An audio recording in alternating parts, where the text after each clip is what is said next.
PSC പരീക്ഷകൾക്ക് തയ്യാറെടുക്കുന്നവർക്കായി ഓർത്തിരിക്കേണ്ട ചില പദ്ധതികളാണ് ഇന്ന് പറയാൻ പോകുന്നുള്ളത്. ആദ്യമായി താലോലം നോക്കാം.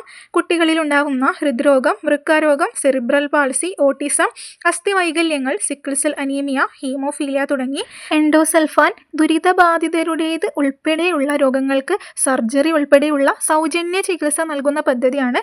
ഇത് 2010 ജനുവരിയിലാണ് ആരംഭിച്ചത്. എപ്പോഴാണ്? 2010 ജനുവരിയിലാണ്.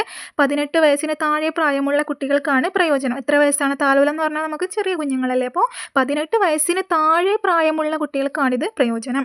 അടുത്തത് സ്നേഹസ്പർശം നോക്കാം. ചൂഷണത്തിന് വിധേയരായി അവിവാഹിതരായിരിക്കുമ്പോൾ തന്നെ അമ്മയായവർക്കുള്ള പ്രതിമാസ സഹായധന പദ്ധതിയാണ്. അതായത് സ്നേഹസ്പർശം എന്ന് പറഞ്ഞാൽ അവിവാഹിതരായിരിക്കുമ്പോൾ തന്നെ അമ്മയായവർക്കുള്ള പ്രതിമാസ സഹായധന പദ്ധതിയാണ് സ്നേഹസ്പർശം.